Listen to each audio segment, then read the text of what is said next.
Bienvenidas. Estamos comenzando nuestro acto de homenaje y recordación de los desaparecidos judíos por 22º año consecutivo. Este acto es realizado anualmente por la Asociación de Familiares Desaparecidos Judíos y la AMIA. Recordamos a quienes fueron despojados de sus nombres y a los que siguen esperando que se haga justicia, aunque haya pasado el tiempo. Porque la memoria es un compromiso que no se borra, que no puede ni debe desaparecer. Hoy nos encontramos en la casa de la comunidad judía para recordar, para resistir al olvido y para seguir buscando justicia. A 40 años de un hito fundamental en nuestra historia, el juicio a las juntas militares. Un juicio que abrió las puertas de la verdad en un país donde durante años se intentó silenciarla, borrarla y negarla. 3 días después del retorno a la democracia, el 13 de diciembre de 1983, el presidente Raúl Alfonsín firmó un decreto para someter a juicio a 9 militares que dirigieron la última dictadura militar. Inicialmente, el proceso quedó en manos de la justicia militar. Sin embargo, la justicia militar declaró que las acciones de la dictadura habían sido inobjetables. Frente a esta respuesta, el 4 de octubre de 1984, la Cámara Federal asumió el caso de advertir demorada injustificada, iniciando el juicio que comenzó el 22 de abril de 1985. El tribunal estuvo a cargo, entre otros, por el doctor Ricardo Gil Lavedra, presente hoy en este acto.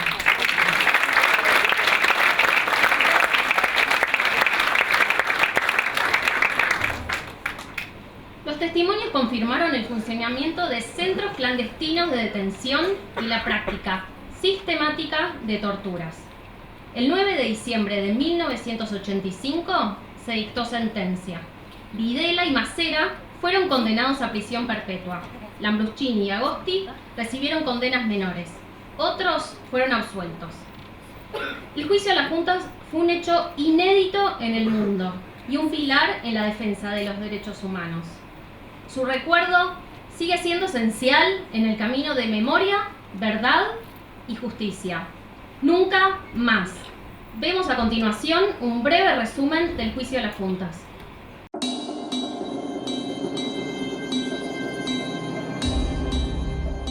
Quiero utilizar una frase que no me pertenece, porque pertenece ya a todo el pueblo argentino. Señores jueces, nunca más, nunca más, nunca más.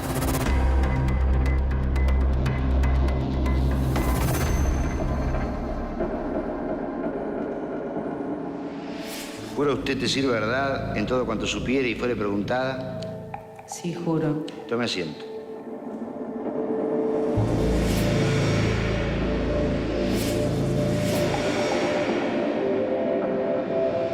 Yo trabajaba como catequista. Estábamos en la misa. Vi pasar por la ventana de mi casa filas de cascos. Llegaron a mi domicilio coches. Uno era un Falcon donde a mí me introdujeron. Me pegan y me dejan en un rincón arrodillado.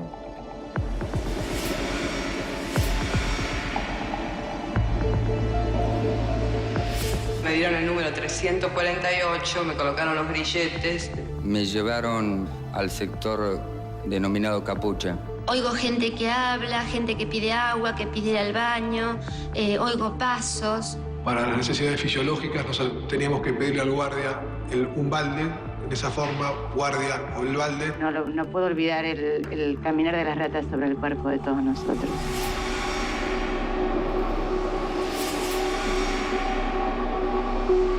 Había una serie de celdas que estaban alineadas sobre una pared que tenía un cartel, según vi después, que decía Avenida de la Felicidad, que eran todas celdas de tortura. Me mostraron un aparato de unos 20 o 30 centímetros cuadrado, cúbico, que me dijeron que era una picana eléctrica, tenía dos cables con 2 agujas o 2 cosas parecidas a una lesna.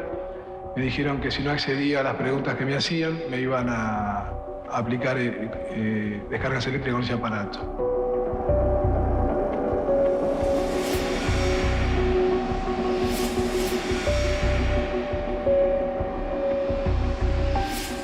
Me hacen desvestir, me estaquean brazos y piernas y comienzan a torturarme. Sus palabras fueron: te vamos a dar máquina y acá vas a hablar.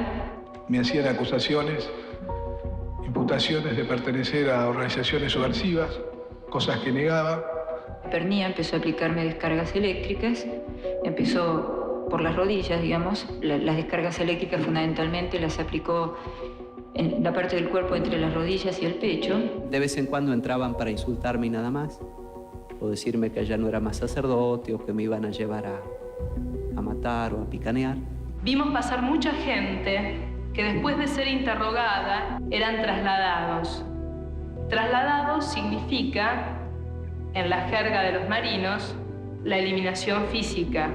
Y se rumoreaba que eran arrojados desde aviones.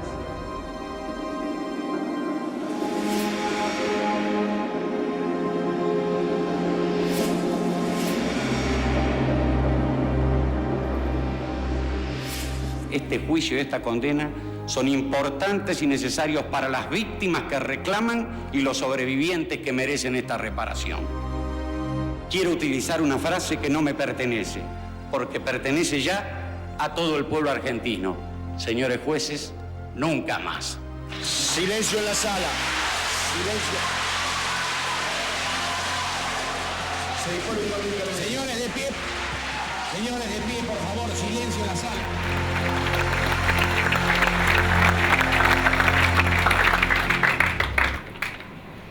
Bueno, y ahora me toca presentarme a mí. Yo soy Diana Germán Rieber, soy miembro de la Asociación de Familiares Desaparecidos Judíos. Los tres primos hermanos de mi mamá, Luis, Claudio y Lila Eppelbaum, fueron secuestrados y desaparecidos en 1976, y su mamá, René Zlotopolsky de Eppelbaum, a quien apodaban Yoshi, fue activista por los derechos humanos y una de las fundadoras de Madres de Plaza de Mayo y del Movimiento Judío por los Derechos Humanos. Hoy recordamos a los que ya no están, a los que lucharon por un país más justo y a todos los que fueron arrebatados de sus familias y comunidades.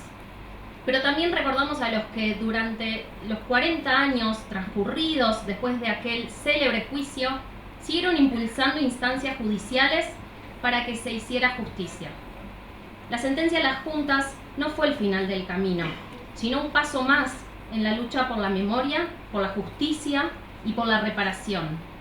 Fue el primer paso judicial que dio cuenta de que la impunidad no puede prevalecer. Aunque la dictadura intentó arrasar con todo, hoy sabemos que no lograron destruirnos. El pueblo argentino sigue en pie, con la fuerza de aquellos que no se dejaron amedrentar, con el coraje de las madres y las abuelas que con sus pañuelos y su dolor hicieron oír la verdad. Este año evocamos la memoria de Rosa Rosenblit y Vera Jarat,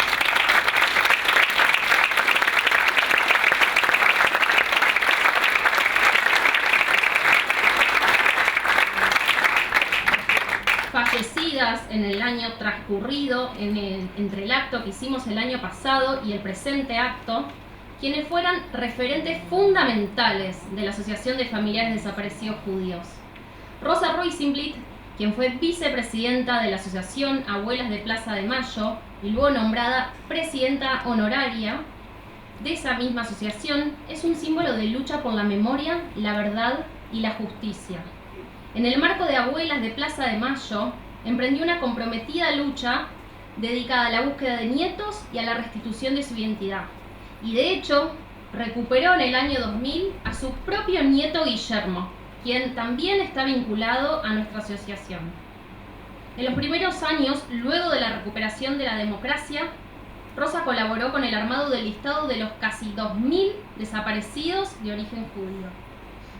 Vera Jarat se destacó por su habilidad y predisposición en la transmisión a jóvenes de las escuelas, brindando no solo su testimonio como familiar, sino también sus reflexiones valiosas acerca del valor de la memoria y la búsqueda permanente de justicia. Ambas dejaron testimonio en el marco del proyecto Dubiot, recordando a sus hijas desaparecidas, colaborando así con la continuidad de la narración de la historia. Su legado permanece y seguirá iluminándonos.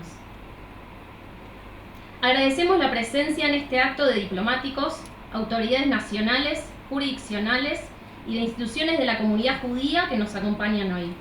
Agradecemos también a los jóvenes de CISAB y el Congreso Judío Latinoamericano, la Tnuot Betar, Halutz, Olam, Atzeirá, Abonim Dor, junto al Consejo Juvenil Sionista Argentino, el Majón Le Madrijim de Bamá, Yoná y Dor Hadash, que acompañan este acto.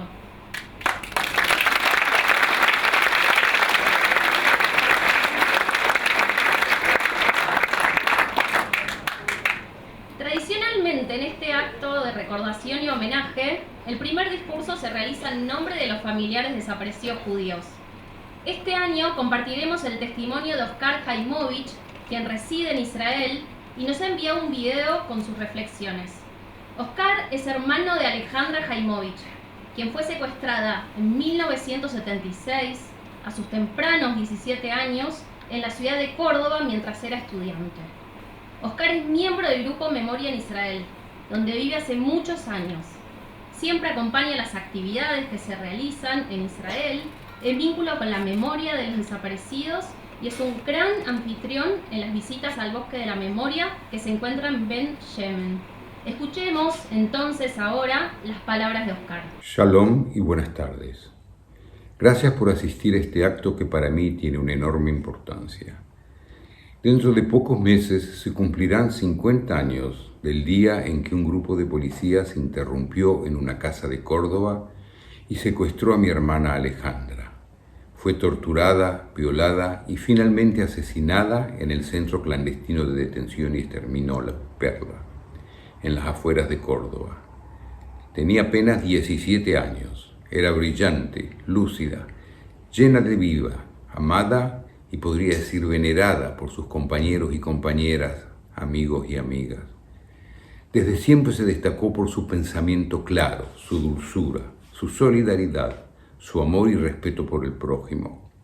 Era capaz de quitarse su propia ropa para abrigar a quien tenía más frío que ella. La pérdida de Alejandra fue y sigue siendo una herida abierta. Extraño su risa, su ingenio, su carisma. A menudo me pregunto quién sería hoy. La imagino con una carrera brillante, una familia, una vida plena. Pero su ausencia marcó para siempre a nuestra familia. Mi madre nunca pudo recuperarse. Antes del secuestro de Alejandra era una mujer alegre, vital, profesional de gran energía social y cultural. Todo eso se apagó el día en que se llevaron a su hija. Desde entonces su vida se redujo a una lucha incansable. Ir a las comisarías, a los juzgados, presentar habeas corpus, pedir ayuda donde pudiera. Nunca más se tiñó el cabello, nunca más se oyó su risa. Pero sí luchó como una leona hasta su último día, enfrentándose a quien fuera necesario para buscar la verdad. Guardó su calidez con nosotros, sus hijos y sus nietos. Mi padre canalizó su dolor en la lucha, intelectual, hombre de palabra y convicción. Pasaba horas escribiendo cartas, artículos, contactando a organismos de derechos humanos, periodistas, madres y abuelas de Plaza de Mayo. Su carisma y su fuerza lograban reunir gente, movilizar voluntades, contagiar esperanza. En 1978, 2 años después del secuestro de Alejandra, mis padres comprendieron que en Argentina ya no podían hacer más. Vinieron a Israel, donde estábamos mi hermana y yo, para seguir la lucha desde aquí. Se reunieron con políticos, con figuras culturales, con Menachem Begin, con ministros y con Golda Meir, pidiendo apoyo internacional para los desaparecidos. Descubrieron que más de 50 familias de desaparecidos argentinos vivían también en Israel. Y junto a ellas fundamos la Comisión de Desaparecidos en Argentina, más tarde conocida como Memoria.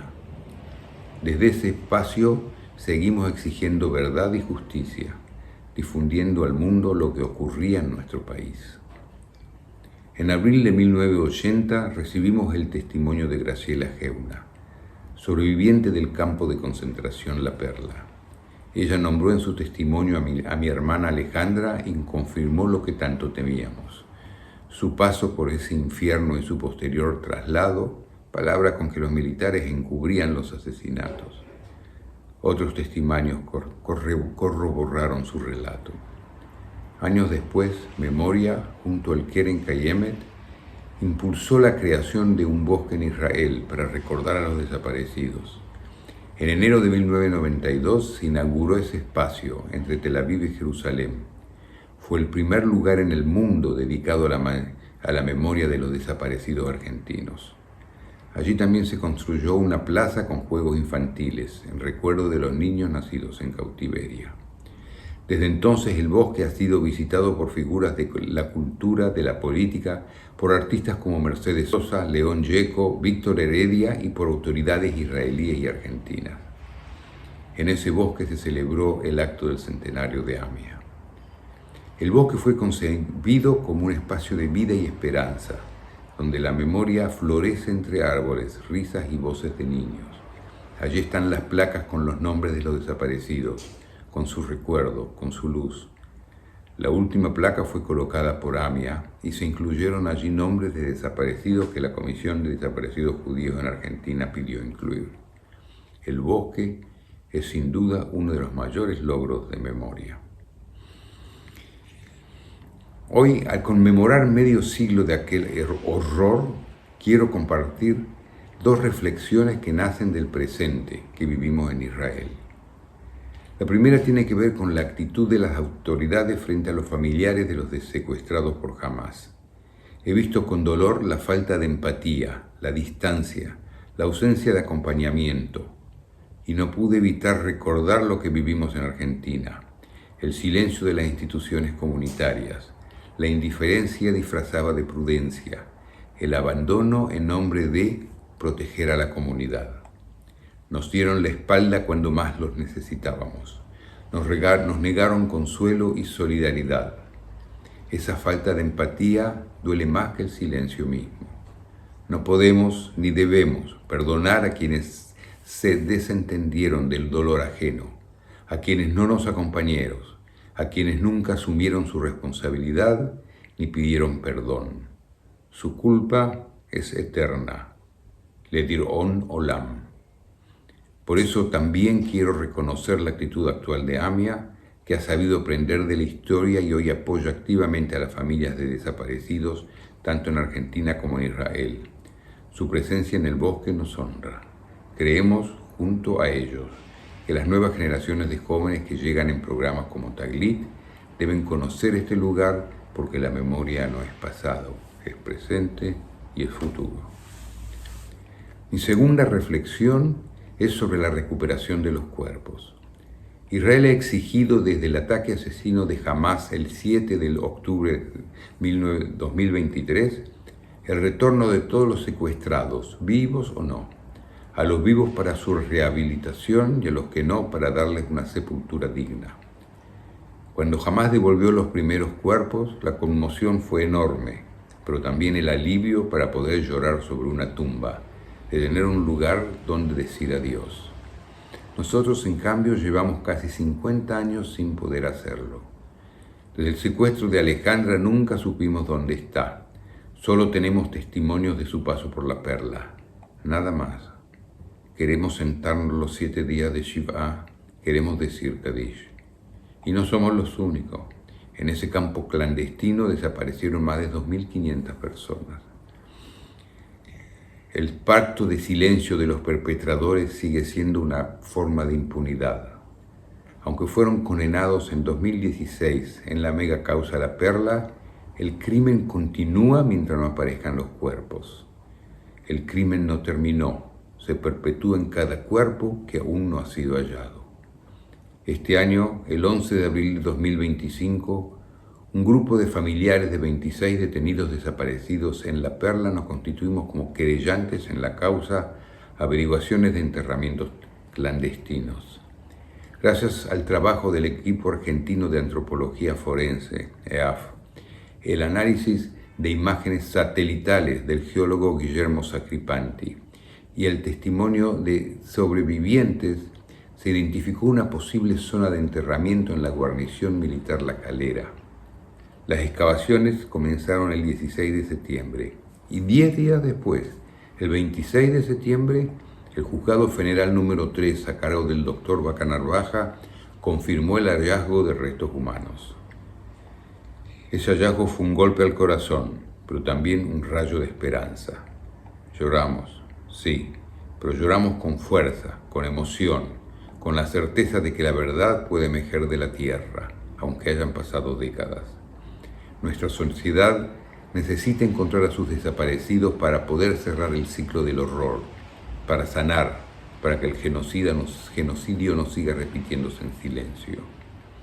Pero esto es solo el comienzo. Necesitamos que los trabajos continúen, que se encuentren todos los restos, que se identifique a cada uno de nuestros seres queridos. Pedimos a ustedes, a las instituciones comunitarias, a las familias que se unan a este reclamo, que se pronuncien públicamente, que acompañen esta lucha. La voz de AMIA y de los familiares de desaparecidos judíos pueden ampliar nuestro pedido de justicia y verdad. Porque sin memoria no hay identidad, sin verdad no hay justicia y sin justicia no hay futuro. Agradezco profundamente que me hayan invitado a hablar hoy en este acto tan importante, que no es solo de recuerdo, sino también de compromiso. La memoria se honra con silencio, la memoria no se honra con silencio, se honra con lucha. Pedimos memoria, verdad y justicia. Muchísimas gracias, Oscar, por compartir con todos nosotros y nosotras tus sentidas palabras. Y ahora les quiero hablar del Bada Jinú. Es el Departamento de Educación de AMIA, que lleva adelante muchas propuestas educativas vinculadas con la memoria. Invitamos a Karina Korov, coordinadora de programas y proyectos del Bada Jinú, a que nos cuente acerca de estas actividades.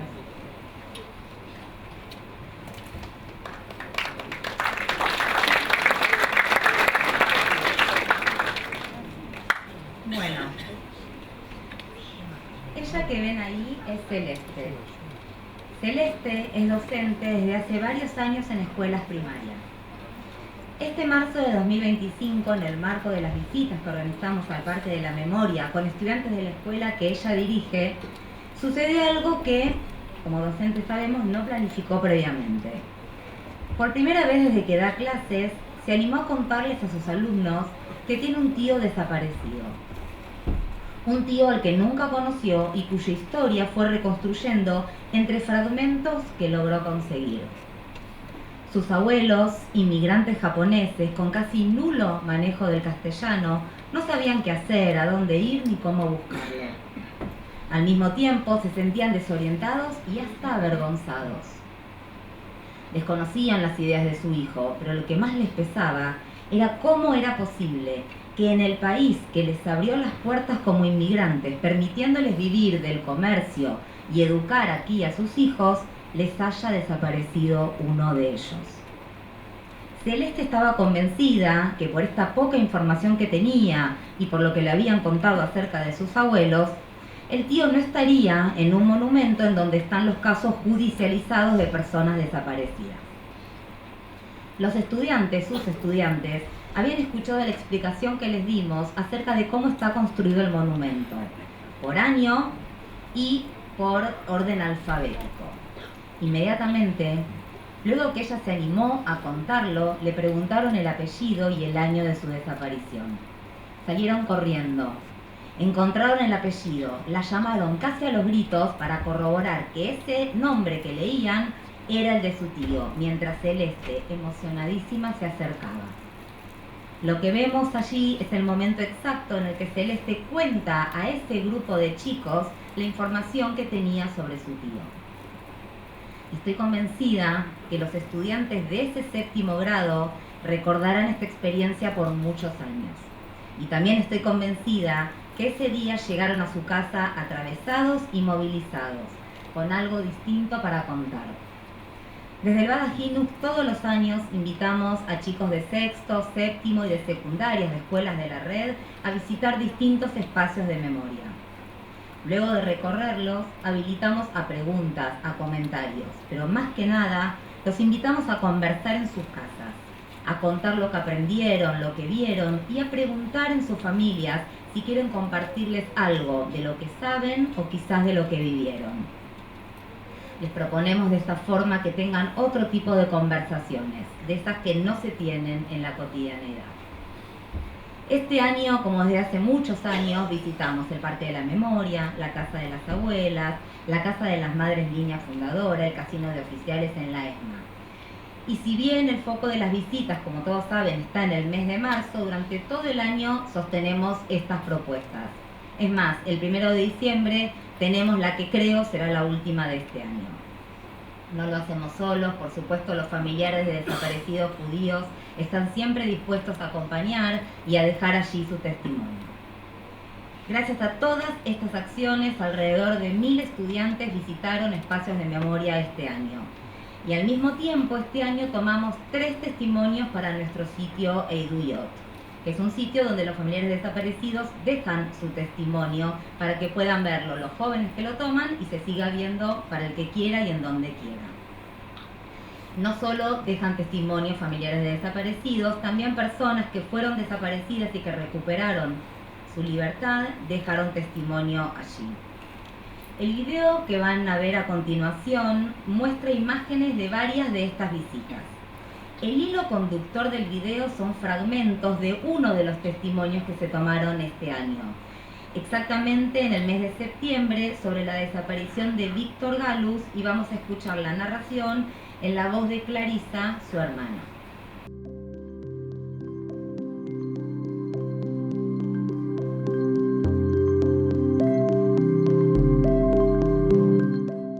Asociar activismo político, lucha en pos de ciertas ideas o lucha en pos de una sociedad igualitaria con muerte era una lección que debía servir para reestructurar, acomodar, resetear a largo plazo a la sociedad argentina y para que por muchísimas décadas a nadie se le ocurriera ni siquiera imaginar que este país podía ser un país mejor, más justo de lo que era. Víctor nació en el 24 de julio del 55. Íbamos a la escuela primaria pública, a una escuela del barrio, y por la tarde íbamos al shule, lo decíamos en yiddish, porque prevalecía la transmisión y la enseñanza del yiddish, que es la lengua de nuestros antepasados centroeuropeos, o sea, la lengua de los judíos de origen ashkenazí. Le gustaban mucho los niños, fue Madrid también en el club judío, en el Betam. Después se fue desvinculando del club judío y empezó a activar en política en los sectores de la izquierda, el peronismo. Bueno, mi hermano tenía 21 años al momento de ser secuestrado. Los familiares decimos que no hay reconciliación posible y la sociedad toda, sin justicia, que no hay olvido, que no hay perdón, que no fue una guerra, porque hay quienes sostienen que fue una guerra. Mi hermano no fue asesinado combatiendo con un arma en la mano. Fue el 29 de junio a las 2 de la madrugada, sacado a la fuerza de nuestra casa, de su cama, y llevado semidesnudo en un auto que ingresaron en el garage de mi casa. En el living tiran un tiro y de esta forma nos despiertan, a mis padres y a mí, pero a mi hermano ya lo tenían como amarrado, apresado, y lloraba, pobre. Me recuerdo como al día siguiente y por muchos días como zombie. La vida en teoría seguía normalmente. Ustedes piensan que es el propio Estado el que produce estos crímenes. Entonces, la pregunta es, ¿a quién denunciar? ¿A las instituciones del Estado o si es el propio Estado? De todos modos, se hacía la denuncia a la comisaría próxima, pero bueno, siempre las respuestas eran negativas, ¿no? Por supuesto, el propio Estado secuestraba, el propio Estado no buscaba, no investigaba. El propio Estado era responsable. No olvidamos, no perdonamos, no nos reconciliamos. Juicio y castigo a los militares y civiles responsables. y beneficiarios del genocidio. Luchaste, dice, por una sociedad con igualdad, justicia, alegría y vida digna para todos. Tus sueños de revolución siguen vivos.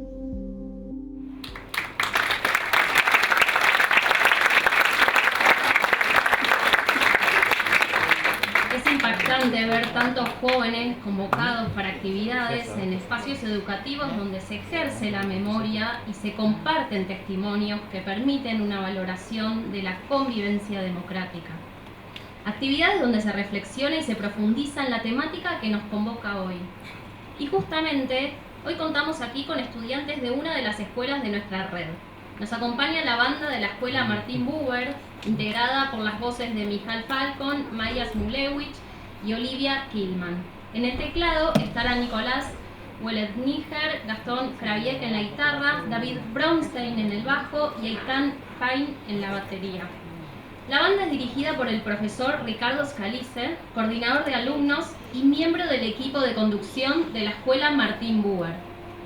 Estos jóvenes, cuya presencia agradecemos muchísimo, interpretarán una canción que es plegaria de añoranzas, un sueño de retorno hecho palabra. Para entender la emotividad de su mensaje, les compartiré a continuación los versos de esta pieza. Suplico por ti, encadenada y cautiva, abandono mi sueño y rezo, hasta que despunte el alba, oigo pasos y me lleno de esperanza de que vuelvas a casa. A continuación, la interpretación de Abaita.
emotiva y hermosa interpretación.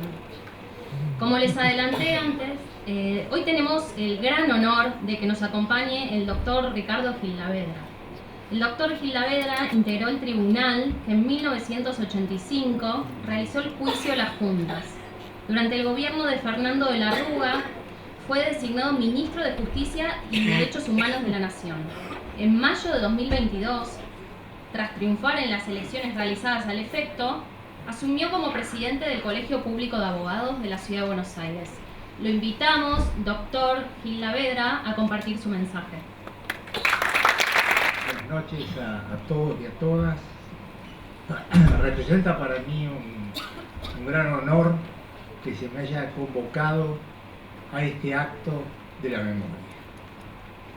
Una memoria que todavía surge de una herida que no termina de cerrar en la Argentina, pero que forma parte de nuestra historia y de nuestra identidad democrática. Hoy honramos a los detenidos y desaparecidos de origen judío, que han sido secuestrados, torturados y luego asesinados, todo en la más absoluta clandestinidad.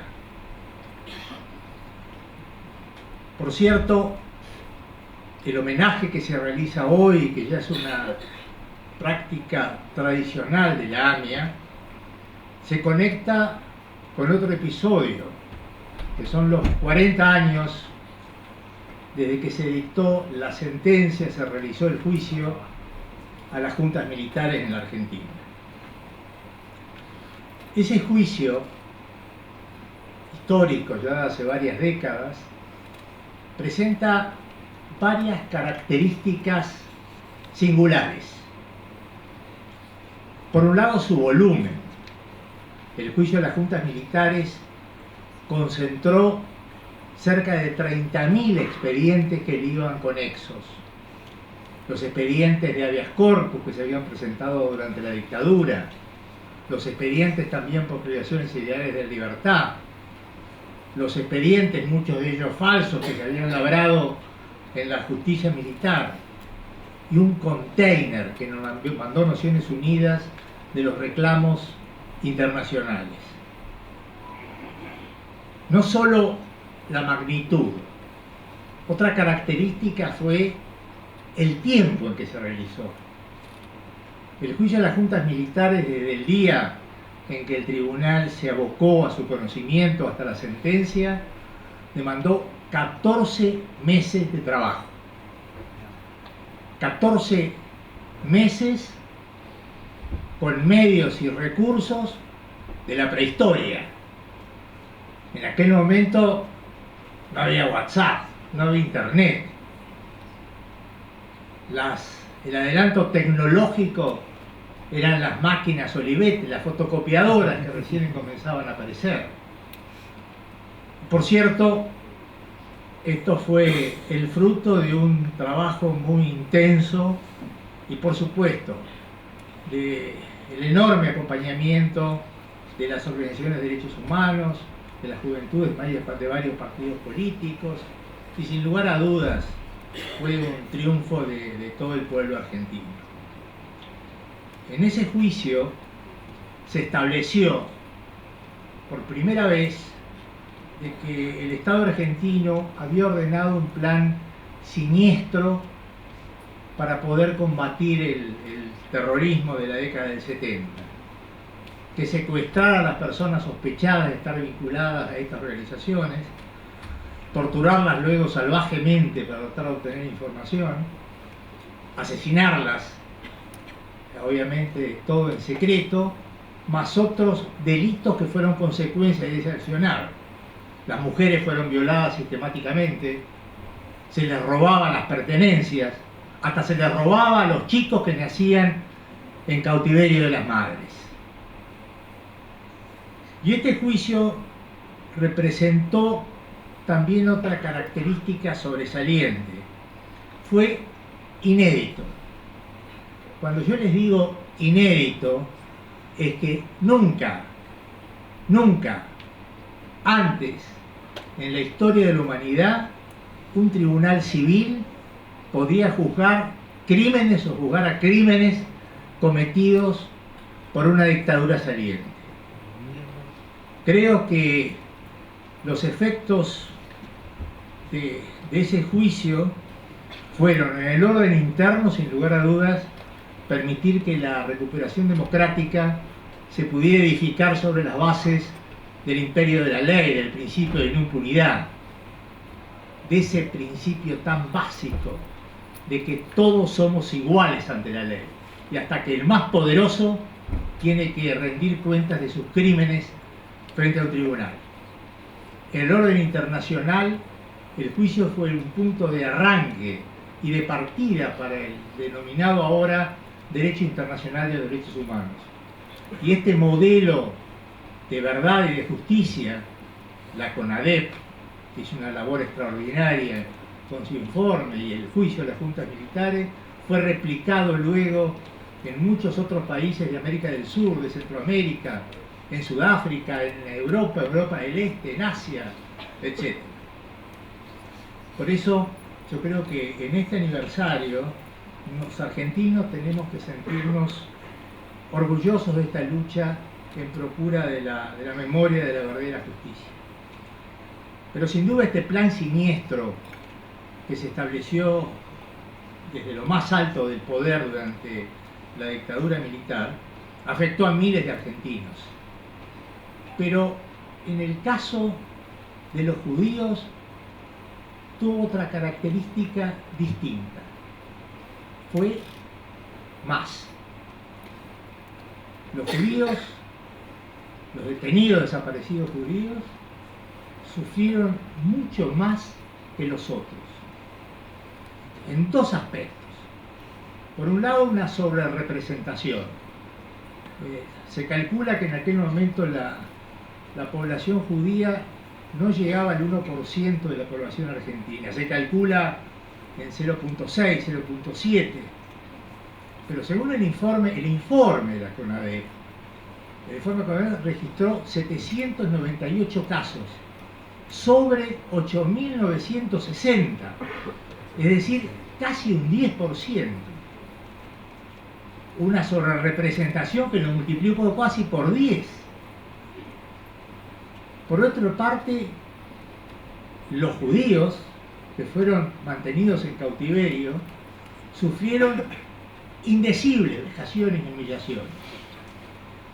Por supuesto, las invocaciones al nazismo, el hacerlos gritar Heil Hitler, judíos de mierda, el obligarlos a hacer cosas aberrantes, sufrir torturas mucho más allá que el resto de los secuestrados. ¿Por qué? Si el plan criminal de los militares no fue hacia los judíos, pero ¿por qué hubo esta particular saña respecto de los judíos y por qué hubo mayor cantidad de secuestros en el caso de los judíos? Me parece que eso tiene que ver con un elemento latente, sobre todo en aquellos momentos en las Fuerzas Armadas y en las fuerzas de seguridad, un fuerte sentimiento antisemita. Y estos detenidos desaparecidos judíos, a poco de recuperar la democracia, sufrieron otra afrenta. Y me estoy refiriendo a que apenas restablecida la democracia, la DAIA publicó un documento que se llamó Informe sobre los detenidos desaparecidos judíos en el periodo 76-83, en el cual no condenó como debía el accionar de la dictadura. Trató de justificar su actuación y dijo, establecía de que del número total alrededor de 200, 110 casos eran de judíos. Esto provocó una ruptura, una grieta dentro de la propia comunidad por la lógica indignación de los familiares que habían padecido este infortunio. Prueba también el testimonio de Jaimolo. Por suerte hubo una reparación institucional. Más de 20 años después, con el trabajo del Centro de Estudios Sociales de la DAIA, se hizo una revisión, se hizo una autocrítica, se publicó un nuevo documento en el cual se pedía incluso perdón a los familiares de los desaparecidos, se establecía cómo había sido la represión, el carácter sistémico antisemita que había tenido la represión, y se establecía con nuevos estudios de que el número podía llegar a estar en alrededor de los 1.300 casos.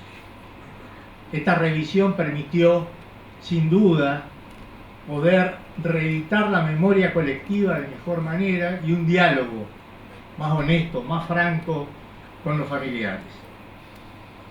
Por supuesto que el antisemitismo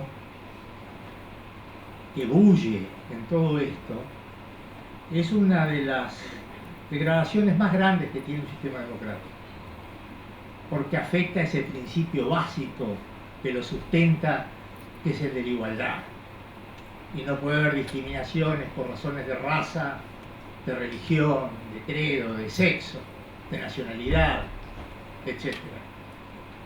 Pero, curiosamente, la dictadura terminó, el antisemitismo no. El último informe también de la propia DAIA, que publica anualmente sobre antisemitismo, dice que ha recrudecido después del salvaje ataque del 7 de octubre de 2023. No solamente se registra casi un 20% de aumento de las denuncias, sino también la hazaña, la vehemencia, el odio que destilan estos discursos. Sin ir más lejos, hoy, la revista Quorum publica que en el día de ayer una persona pasando al templo que está en la calle Murillo empezó a escupir al templo y increpó al guardia de seguridad diciendo: genocida, judío de mierda, ¿cómo podés defender este templo?, etc. Tenemos que combatir esto. Y por cierto, el combatir al antisemitismo tiene que ser fruto de la educación, pero también de la memoria. No tenemos que olvidar lo ocurrido. No olvidar es también una manera de evitar, de prevenir, de construir hacia el futuro.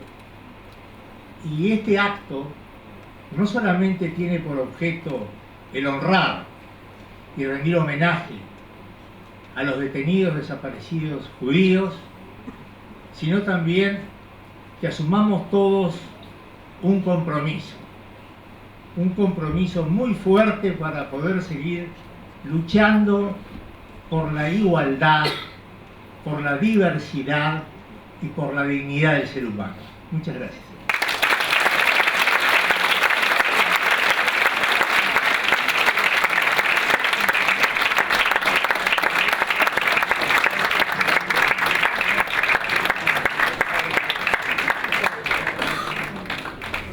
Muchísimas gracias, doctor Gil Lavedra, por acompañarnos y compartir con nosotros tus muy valiosas reflexiones. La expresión siempre renovada de la memoria y el reclamo de justicia son pilares de la labor cotidiana de la AMIA. AMIA acompaña a los familiares desaparecidos judíos no solamente en este acto, sino a lo largo de todo el año, a través de constantes reuniones y actividades, muchas más de las que vimos hace un rato en el video.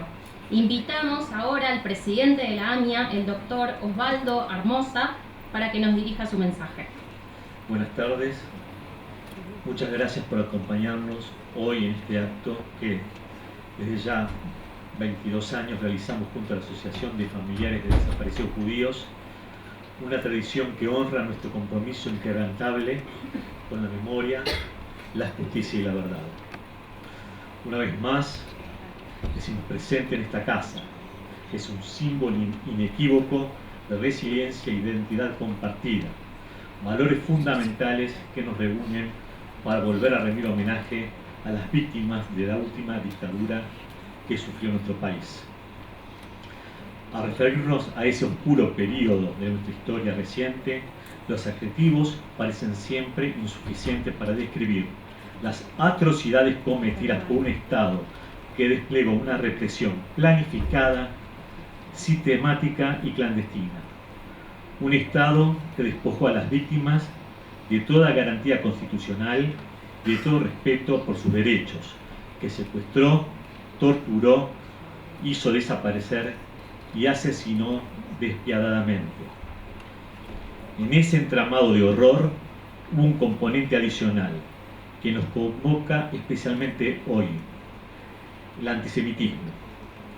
No fue un hecho aislado ni secundario, se expresó en las apelaciones permanentes a la ideología nazi, en la crueldad exacerbada, en el ensañamiento particular contra las personas detenidas y secuestradas de origen judío. El antisemitismo funcionó como uno de los ejes que alimentó la violencia más atroz de aquella maquinaria de terror. Lamentablemente, la historia del pueblo judío está marcada desde tiempos inmemoriales por persecuciones, expulsiones, odio infundado y desarraigo, pero también está marcada por la capacidad de resistir, reconstruir y transmitir. Preservar la memoria ha sido siempre un imperativo central en nuestra tradición, y transmitirla generación tras generación, un acto de responsabilidad ética y moral.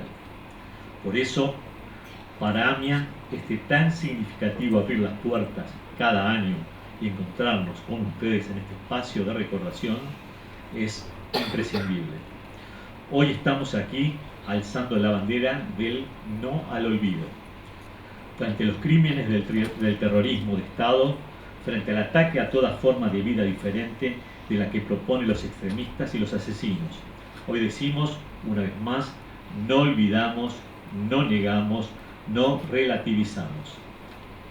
Este encuentro reúne a familiares que perdieron por la fuerza a sus seres más amados y que siguen siendo un ejemplo conmovedor de lucha, de perseverancia y de dignidad.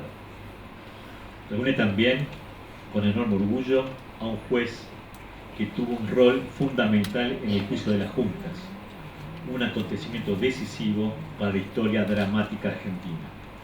Y reúne especialmente a jóvenes que se están formando para aprender del pasado, no repetir errores y construir un mundo mejor.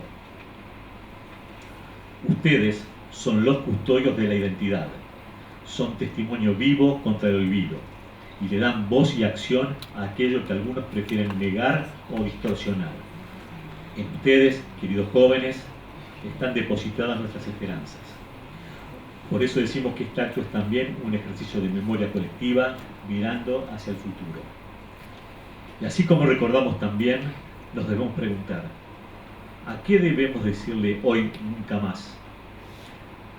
A cualquier intento de autoritarismo, a toda violación de los derechos humanos, a todo gesto de intolerancia, de discriminación y de antisemitismo, a cualquier ideología que pretenda borrar nuestra historia o destruir nuestra convivencia democrática. Decir nunca más es un compromiso moral que no se agota en la evocación del pasado. Debe ser una brújula que orienta nuestro presente y nuestro porvenir. Sigamos adelante siempre por el respeto, por la justicia, por la democracia y por quienes debieron seguir viviendo. Gracias por acompañarnos en esta misión de sostener viva la memoria y el reclamo irrenunciable de verdad y justicia. Muchas gracias.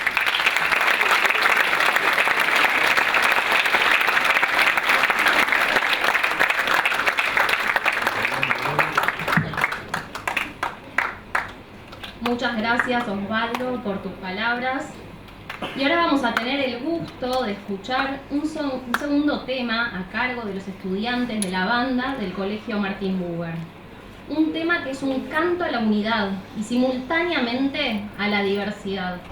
Una invitación a clamar y a unirnos con amor, a darnos fuerza para no caer. Una oda a la memoria colectiva. Su fuerte mensaje se resume en estos versos de su letra que les voy a leer.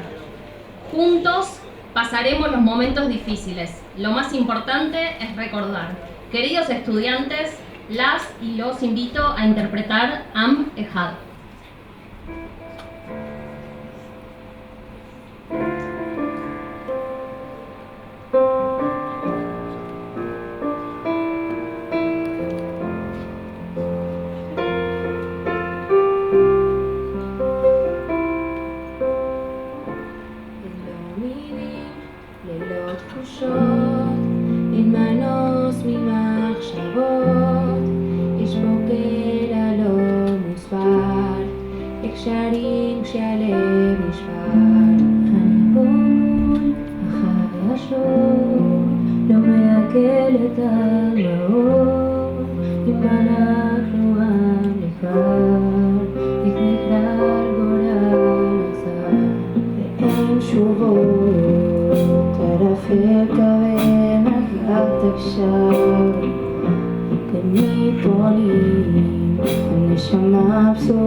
especialmente a los miembros de la banda por su compromiso en este acto. La música como expresión artística es uno de los más activos vehículos de comunicación social y uno de los principales repositorios de la memoria colectiva. Agradecemos a todos los presentes y les recordamos a los jóvenes de Bamá, Yoná y Dor Hadash que los esperamos en el espacio de arte para continuar con su encuentro con algunos de los familiares de desaparecidos judíos. Los jóvenes de CISAB, las Tnuot y el Congreso Judío Latinoamericano, por favor, les pedimos que permanezcan en el auditorio. Y así llegamos al final de este emotivo acto, asumimos el compromiso de seguir perpetuando la memoria, de seguir construyendo el futuro sin dar la espalda al pasado y de luchar incansablemente por un país mejor y un mundo más humano. A 40 años del juicio a las juntas, seguimos sosteniendo nuestra fe íntegra en un mundo mejor, donde el diálogo reemplace a la violencia, donde la justicia se revele ante nosotros en toda su plenitud. Qué bueno que tuvimos el auditorio lleno de jóvenes que son la nueva generación que perpetuará este legado de memoria, homenaje y lucha por justicia y en general por un mundo mejor. Salimos de este acto erguidos, comprometidos desde nuestra identidad judía con la construcción de una sociedad democrática que vea la diversidad como aporte y enriquecimiento. Nos despedimos reiterando el video que nos recibió mientras entrábamos al auditorio, donde veíamos algunas fotos de judíos desaparecidos durante la dictadura.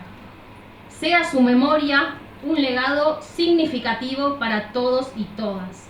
Muchas, pero muchas gracias por acompañarnos.